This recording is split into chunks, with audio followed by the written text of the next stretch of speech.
E hoje nós vamos falar sobre Ruth, uma história muito interessante e você vai saber tudo sobre ela aqui no Sem Limites. Então solta a vinheta.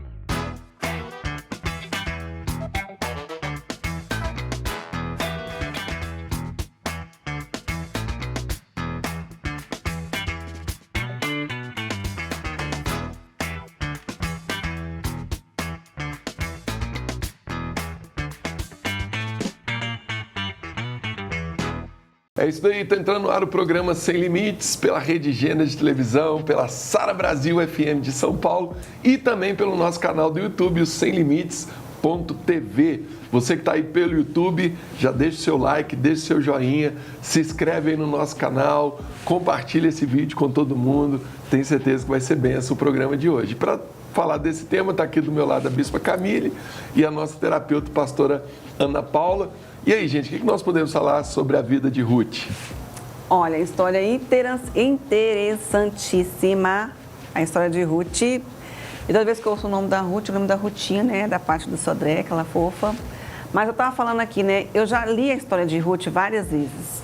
Mas vendo uns vídeos hoje, né, fazendo umas pesquisas para trazer para o programa, eu pude ver várias abordagens de outros olhares, né, de outros preletores sobre a história de Ruth, principalmente sobre a questão dela, o relacionamento dela com a sogra, né, que depois tem um programa que a gente poderia falar sobre, né, que tem muitos conflitos e muitos amores, mas assim, a história de Ruth começa com uma história de tragédia, né, no final a gente vai ver que tem uma reviravolta, mas assim, é uma história de tragédia e onde ela opta por ficar com a sogra. Uma mulher... né? Ela teve a oportunidade de seguir a vida dela, voltar para a família dela, para as origens, mas não, ela preferiu ficar com ela. Então, assim, é uma história interessante, a gente vai falar sobre tudo de Ruth hoje aqui, mas é uma história bonita, é uma história também de superação e é uma história para a gente se inspirar. Também. De muita lealdade também, né? Sim. Que ela, como a senhora falou, se ela tinha oportunidade, ela não tinha mais compromisso,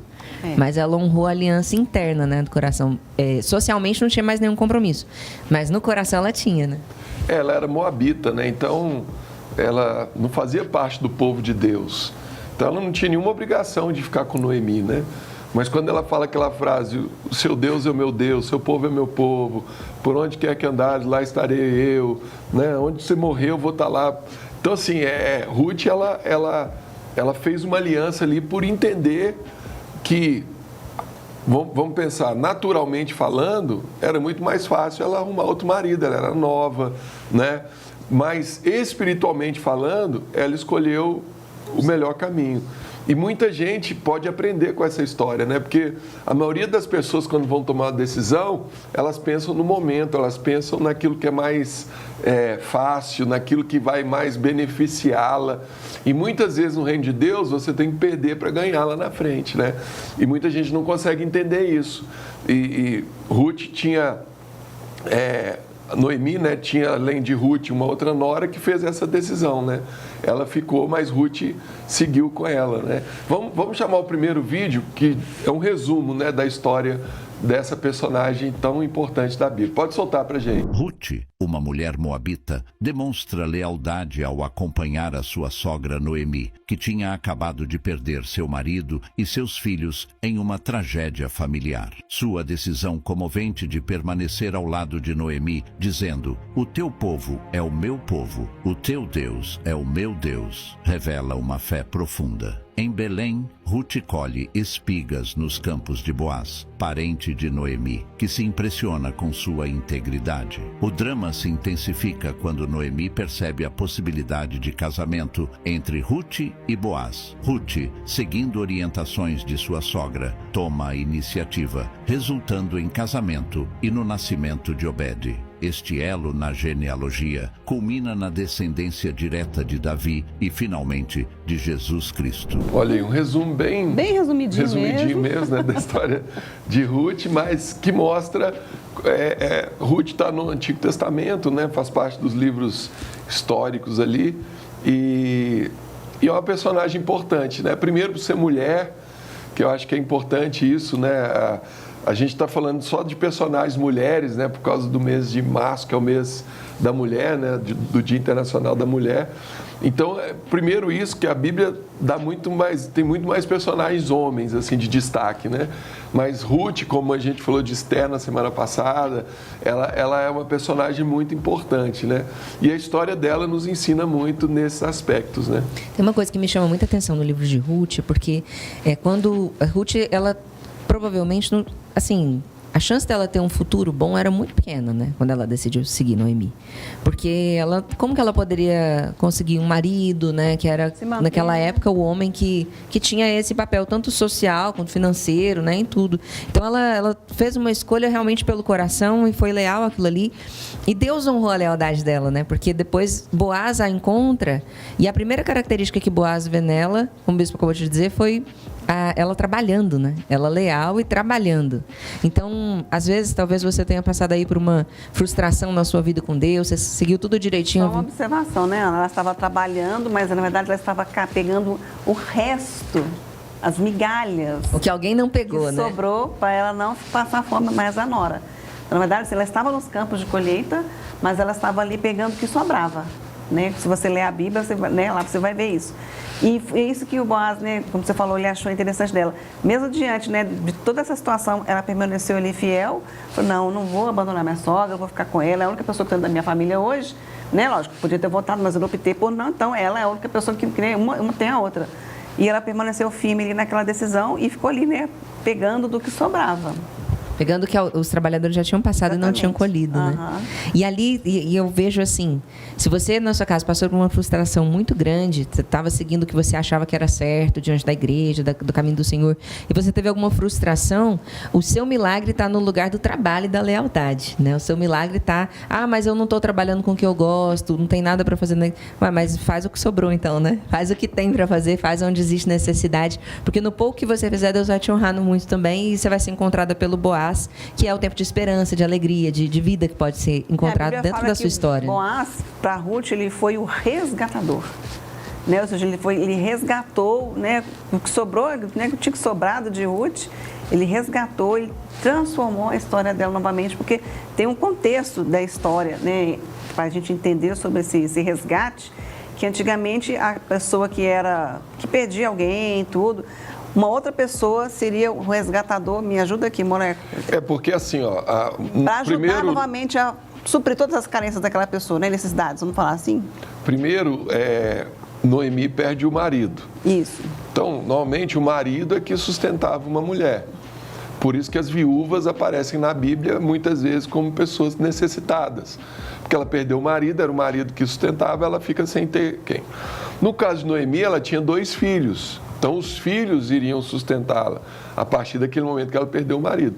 Só que os 2 filhos também morrem. Né? É muita fatalidade na vida de Noemi. Mas tem gente que interpreta essa fatalidade por quê? Porque quando teve fome na terra dela, ela quis ir para um lugar que não era o lugar que Deus tinha para ela. Ela foi para a terra de Moabe. E os moabitas não eram um povo de Deus. Então, Noemi não confiou em Deus de ficar naquele lugar ali, né? Tem gente que dá essa interpretação. E aí, por isso que começou a vir todas essas tragédias. E aí ela fala, não, eu vim para cá para fugir da fome, ficou pior, né? Que é outra lição dessa história, né? Então, às vezes, a gente está passando um período difícil, aí a pessoa está na igreja, está servindo a Deus, vou parar de servir a Deus porque eu estou passando um momento difícil, né? Não, continua firme. Não pensa que indo para um outro lugar, lá vai melhorar. Piorou as coisas para Noemi, né? E quando ela perde os 2 filhos, os filhos já eram casados. Então, fica Noemi, Ruth e Orfa, que era a outra nora.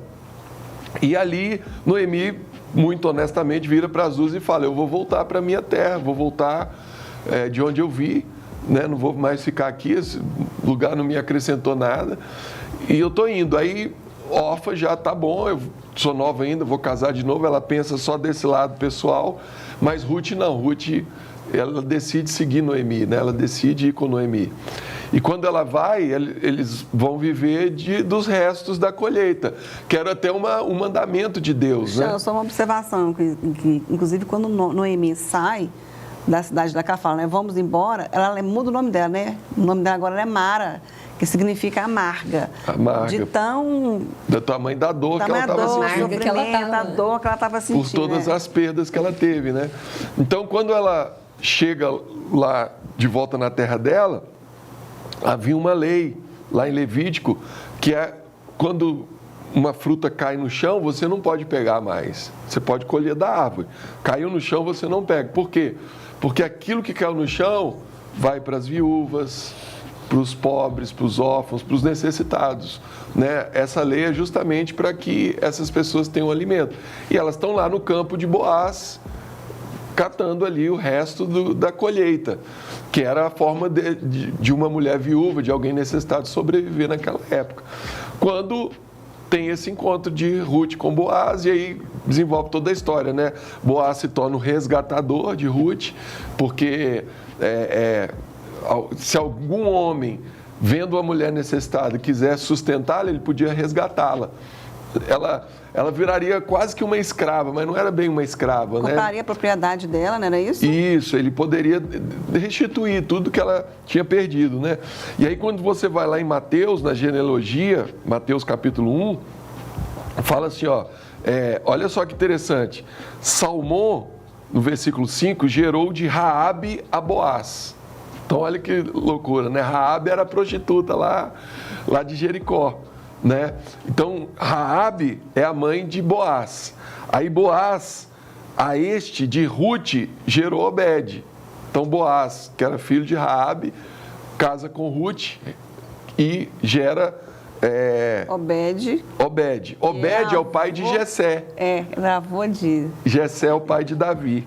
Né? Então, olha que coisa interessante, né? Antes de Davi ser gerado, primeiro vem Raabe, que é outra história fantástica, a gente pode falar também de Raabe aqui um dia, né? Mas que mostra que para uma pessoa que se arrepende, mesmo no Antigo Testamento, mesmo na época da lei, a própria Ruth e Raabe é muito parecida, porque as duas não faziam parte do povo de Deus, as duas não teriam direito à herança, à promessa, nada, mas a partir do momento que elas decidiram obedecer a Deus, que elas decidiram ficar do lado do povo de Deus, que elas decidiram ir por esse caminho, a bênção entrou na vida delas. É interessante que nas duas é uma questão de aliança com alguém, né? Elas fizeram aliança com alguém que era parte do povo de Deus. Então nem foi por Deus mesmo, por um milagre, como a gente vê tantas pessoas na Bíblia, né? Através de um milagre foram servir a Deus.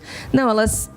sei lá, né? Acharam graça. Mas aqui graça. tem outra coisa tremenda, porque assim, quantas pessoas têm uma oportunidade, né?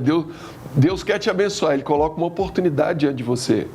Então, Orfa teve a mesma oportunidade que Ruth, mas ela escolheu ficar na terra dela, né? Raabe tinha outras pessoas lá que poderiam ajudar os espias em Jericó, mas ela foi a única que enxergou a oportunidade, né? Então, às vezes, Deus te dá uma oportunidade de entrar no caminho da bênção, de entrar num caminho diferente, mas às vezes a gente não tem esse olhar espiritual, né? A gente fecha as portas. Fica com medo, né? Fica com medo, não está disposto a abrir mão de alguma coisa, não está disposto a sacrificar. Às vezes até mais que isso, né, Bispo? Tem gente que vive grandes milagres mesmo na vida e sai. Esses dias eu abri o TikTok, aí tinha uma menina cantando uma música lindamente, assim, aí ela contando que a voz dela era muito feia e o sonho dela era cantar, ela era da igreja. E aí ela começou a orar e fazer muitas campanhas para Deus dar uma voz bonita para ela. E ela gravou o vídeo dizendo, olha, eu tô afastada da igreja tem mais de 7 anos, mas a minha voz ficou e a minha profissão hoje, meu trabalho, eu ganho dinheiro através da minha voz. Minha voz foi um presente de Deus. Então eu às vezes me sinto esse vazio, né, de estar fora do caminho do Senhor. Então é isso, essas mulheres que a gente está citando aqui, elas não viveram grandes milagres inicialmente. Elas viveram somente a oportunidade da aliança, né? Que dirá quem tem o milagre. Eu acredito que talvez esse seja o maior milagre, Ana, que é o do posicionamento. Né? Quando você se posiciona, porque o milagre muitas vezes é para atender uma necessidade, uma urgência, né? Deus pontual. Trazendo socorro ali, uma coisa específica. Não só para isso também, Cristiano, mas para testar e provar a nossa fé também, Deus. Mas eu estou comparando com o posicionamento. O posicionamento, ele garante uma vida inteira de milagres, uma vida inteira de bênçãos, uma vida inteira de provisão, né? É muito maior do que uma provisão ali, quer seja por uma prova, quer seja por uma necessidade, é algo pontual. O posicionamento não, o posicionamento faz com que você tenha uma vida cheia da bênção, da provisão. Então a gente pode dizer que o milagre é o caminho para o posicionamento? Não. É o contrário. Não, são duas coisas. O milagre, quando você vive um milagre, é o caminho, não, milagre. Quando você vive um milagre, Deus te dá um milagre, você prova o poder dele para se posicionar nele. O propósito do milagre não é o posicionamento em Deus. Às vezes, por exemplo, quando Ruth se posicionou, não tinha nenhum milagre ainda. Mas é porque ela não teve milagre. Mas para quem está vivendo um milagre hoje? É uma oportunidade de você se posicionar, né? De você dizer, peraí, né? Deus está me chamando aqui para fazer a obra dele, Deus está me chamando aqui para alguma coisa e eu estou resistindo, né? Se posiciona que vai dar certo. Vamos chamar mais um vídeo da internet. Ruth nunca imaginou que de escrava improvável, viúva, pobre, moabita, amaldiçoada, se tornaria a mãe do Messias. Porque se fosse para eu escolher as pessoas da minha genealogia, quem eu escolheria? Deus escolheu Ruth, porque ela nos representa. Ruth, quando recebe muitas coisas de Boaz, ela disse: obrigado pelo teu favor. A palavra favor é graça no livro de Ruth. Ela não merece, mas recebe. Noemi é amarga e Deus transforma ela numa alma doce. Deus precisou apenas de 24 horas para mudar a história delas, depois de 10 anos de tragédia. O livro de Ruth começa com morte e termina com vida. Começa com fome e termina em fartura de pão. Você não está vivendo o último capítulo da sua história. O autor da vida ainda está escrevendo. A última palavra da sua vida não é dessa tragédia. A última palavra não é dessa enfermidade. A última palavra não é da dor que você está sentindo. A última palavra não é da depressão, não é da ansiedade, não é do trauma, não é da crise. A última palavra é de Deus. E Ele decidiu visitar-nos com pão novamente. Através do resgatador Jesus, temos direito à vida eterna. Deus vai começar a fazer coisas surreais, incríveis. Você vai chorar, mas é de alegria. Você vai cantar, mas é o hino da vitória. Essa foi a última semana que você chorou ao Senhor por causa dessa dor. Não vai doer mais. Há uma cura de Deus a caminho, há milagre de Deus a caminho. Olha aí, né? Muito forte. Bacana, né? Isso, né? Achei Gostei. Muito legal as palavras dele. Eu queria dar um destaque aí, porque essa passagem, ela nos faz entender muito sobre a graça. Porque ele falou ali da graça, né? O livro de Ruth é um livro que mostra a graça, porque ela não era merecedora. Ela podia ser uma escrava o resto da vida, mas Boaz escolhe Ruth para ser sua esposa e muda a história dela, né? Agora, ela só viveu isso por causa do posicionamento. Isso é uma coisa que muita gente não entende na graça. Porque quando a gente fala da graça, até a graça de Jesus, a gente acha assim, não, eu não preciso fazer nada, porque Jesus já fez tudo. Não é bem assim. Existe um engano aí, né? Existe um engano, eu não preciso fazer nada, eu preciso me posicionar. Eu preciso crer em Jesus, eu preciso confessar Ele como meu Senhor e Salvador, né? Eu preciso... É que às vezes parece que o posicionamento... Porque senão a graça vai valer para todo mundo, porque ninguém está fazendo nada. Todo mundo vai para o céu. Deus não seria um Deus justo, né? A graça vale para quem está posicionado. Então não é a graça, é o seu posicionamento que deu acesso. O meu posicionamento não seria o suficiente para eu ter o acesso. O meu posicionamento não me faria merecedor de tudo que Jesus conquistou. Por isso que é graça. A verdade é que mas a graça vale para quem está posicionado. O posicionamento às vezes tem a ver com uma atitude tão pequena, né? Você confessar Jesus, quer dizer, você falar alguma coisa, você se batizar, parece que é pequeno. Então, acho que por isso que muitas vezes as pessoas desprezam. Se eu fechar os olhos e orar, Deus vai vir aqui, vai falar comigo, vai trazer paz no meu coração? Não, eu vou tentar coisa mais difícil. Eu vou escalar a montanha, eu vou dar a pirueta, né? E Deus gosta das coisas simples, né? Eu acredito muito nisso. Deus... E o posicionamento, né, é em relação a tudo, né? É confessar Jesus, é crer em Jesus, é decidir abandonar o pecado, né? Não, mas aí é o meu merecimento que vai me dar a salvação, então, porque eu confessei Jesus, eu sirvo Jesus, eu abandonei o pecado, eu estou na igreja, eu dou dízimo, então, não, você podia fazer isso tudo, que mesmo assim você não era merecedor. E ninguém faz isso 100% também, né? O que te faz merecedor é a graça, mas a graça só age na vida de quem está posicionado. A graça não é para todo mundo. É para quem se posicionou em Cristo. Por isso que eu acho assim, né, quando a gente teve a gestação da Rafaela, Eu acho que sim, que Deus, ele fez esse milagre, porque eu me posicionei também em fé, em oração, e durou 8 meses até a Rafaela nascer, né? Que a Rafaela nasceu prematura. Mas nesse período todo eu me posicionei, eu busquei a Deus incansavelmente, eu buscava a Deus, eu orava, eu jejuava, eu fiz oferta especial, eu não me cansava, eu pegava todos os diagnósticos, colocava lá no chão, colocava a mão, falava, Deus, isso aqui é o diagnóstico do homem. Então, mas é isso que as pessoas confundem, entendeu? Camille, porque elas acham que ao falar isso, você está dizendo que foi porque eu fiz isso. O que você fez que deu origem ao milagre, aí anula a graça. Não. Tudo que você fez é para você estar numa posição para receber a graça. Porque isso tudo não era o suficiente para Deus fazer o que Ele fez na sua vida e na vida de qualquer pessoa. Né? Exatamente, mas é essa que é a chave que o pessoal tem dificuldade para entender a graça.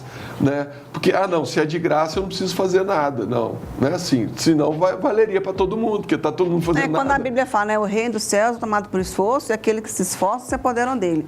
Até nisso aqui, precisa ter um esforço. Você precisa se esforçar em buscar, em gerar, entendeu? Né? Gerar sua fé, gerar mesmo um ambiente espiritual para que ele seja propício, para que venha a graça de Deus, entendeu? E a obra seja completa na nossa vida. O importante é as pessoas entenderem essa conexão. É isso mesmo. Tem um livro aí para apresentar para a gente, Aninha? Sempre tem um livro. Hoje a gente vai falar o quê? A Cura da Alma, da Bispa Lúcia Rodovalho. Esse livro te ensina a lidar com a sua autoestima, com a sua identidade. Temos do programa de hoje, né? Então tenho certeza que vai edificar muito a sua vida. Passa lá na SBE e adquire para dar de presente ou para você que vai ser bênção. É isso aí. Você encontra esse livro e vários outros títulos na editora SBE pelo site sbeshop.com.br. Vamos chamar mais um vídeo da internet. A história de Noemi e Ruth nos ensina que nós carregamos coisas que não são para nós, são para outros. Em nenhum momento a Bíblia diz que Ruth tinha um sonho de ter filhos. Em nenhum momento diz que Ruth esperava ter filhos. Mas existem coisas que você carrega que não é para você. Vai fazer sentido para os outros. Eu não lembro de ter sonhado na minha vida, um dia eu vou ser um pregador. Eu gostava, eu sempre admirei os pregadores, mas eu faço isso, não é para realizar algo pessoal, não é um sonho pessoal, eu faço isso por causa dos outros. Tem coisas que estão em você que não é por causa de você, é por causa dos outros. E se você não conviver com outros, como você vai passar o que Deus depositou em você para os outros? Forte, né? Então, assim, Ou seja, o que Ruth carregava não era só para ela, era também para os outros, inclusive para a sogra dela que estava com ela. Às vezes eu acho que a gente não se posiciona por falta de autoestima, né? A gente acha que o posicionamento vai beneficiar somente a nós mesmos. E aí, por não nos amarmos, por não conseguir amar a si mesmo, você não consegue pensar no impacto disso para a vida. Afinal de contas, por que você nasceu, né? Foi só para fazer o peso no mundo? Existe um propósito, e o propósito só vem dentro do posicionamento, né? Eu acho que é muito mais, viu, Ana? Porque, por exemplo, Ruth e Orfa, eu gosto sempre de comparar as duas, né? Orfa olhou para Noemi e viu só uma mulher viúva que não tinha nada para oferecer para ela. Ruth olhou para Noemi e viu uma serva de Deus que poderia ser bênção na vida dela. E outra coisa, né, que é interessante que você está falando... Então, assim, as pessoas, quando elas vão tomar uma decisão, elas olham só o lado natural, elas não olham para o lado espiritual. Vamos dar um outro exemplo, contrário.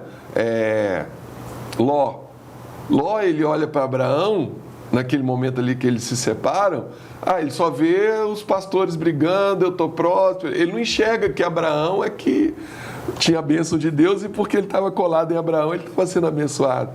E aí ele vai embora e vai lá para Sodoma e Gomorra, e vai para o pior lugar que ele poderia ir, né?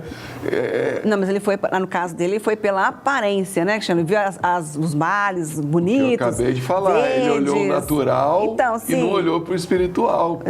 Sim. Se todo mundo, quando fosse tomar uma decisão, olhasse o espiritual e não o natural, não aquilo que vai te beneficiar no momento, mas aquilo que está dentro da vontade de Deus, suas decisões seriam muito mais acertadas. Né? Outra coisa também, né, que a gente tem que ver na história de Ruth é que no final da história, antes de Boaz se tornar o resgatador dela oficialmente, ela teve a oportunidade de um outro homem, teve também a oportunidade de tê-la como a esposa, né? Mas ele não quis, ele rejeitou o Ruth.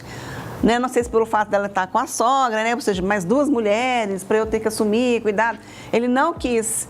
E aí, diante dessa decisão dele de não querer o Boaz, né, com os olhos, né, graças a Deus, espirituais, eu falei, opa, não, peraí, eu vou ser o resgatador dessa mulher, né? Porque eu vi a lealdade dela, porque eu vi, né, o coração dela. Então, assim, mais uma vez... De novo, o mesmo princípio, né?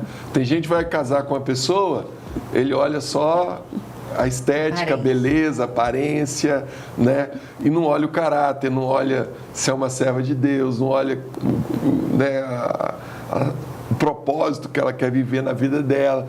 E aí ele escolhe pela aparência. E lá na frente quebra a cara porque escolheu só a aparência. Não, você tem que ver tudo, né? Quando você vê o lado espiritual, você vê o caráter, você consegue ver um valor muito maior do que a aparência, que a aparência passa, a aparência, né? A gente fica mais velho, a vida vai mudando. Mas quando você olha aquilo que tem mais valor, que é o caráter, que é a pessoa ter comunhão, ter aliança com Deus, isso vai te dar uma base muito maior para você ter um casamento sólido e feliz, né? Até tem a ver com a postura, né, que o senhor estava falando. Às vezes você está vivendo, decidindo se relacionar com alguém, até mesmo na amizade, às vezes a pessoa está passando por uma fase boa, mas a postura interna dela é ruim. Então, tudo que ela tem é questão de tempo para acabar, as oportunidades ela vai perder todas. Agora, às vezes a pessoa está numa fase ruim, mas a postura interna é de um vencedor, é de alguém que imita Jesus, alguém que vai para cima das dificuldades, né? Então, essa questão do posicionamento, da postura, eu acho que é principal, é de tudo. E também o poder que tem uma decisão, né? Nossa, uma decisão pode mudar. Uma decisão não mudou. só a nossa vida, mas a vida de todos que estão ao nosso redor. Nós estamos aqui há mais de 3.000 anos, né? Depois, falando de Ruth, né? Olha aí que coisa, por causa de uma decisão acertada dela. E Orfa, a maioria das pessoas nem sabe o nome, né? Eu não lembrava do nome de Orfa. Orfa não é... Orfa ficou órfã mesmo. Então, assim, a gente tem que orar muito, né? Pedir direção de Deus para tomar as decisões e tomar as decisões dentro da vontade de Deus, dentro da palavra. E isso vai garantir um futuro melhor, né, para cada um de nós. De bênçãos. Gente, estamos chegando ao final de mais um programa. Quero agradecer você pela sua audiência, pela sua companhia. Se você está aí no YouTube, deixa o seu like, clica aí no joinha, se inscreve no nosso canal, deixa também seu comentário, compartilha esse vídeo com todo mundo. E se você quer conhecer uma igreja Sara Nossa Terra mais perto de você, entra no site saranossaterra.com.br e lá você vai encontrar o horário do culto, o contato e o endereço da igreja mais perto de você, tá bom? Que Deus abençoe muito a sua vida. Fica na paz.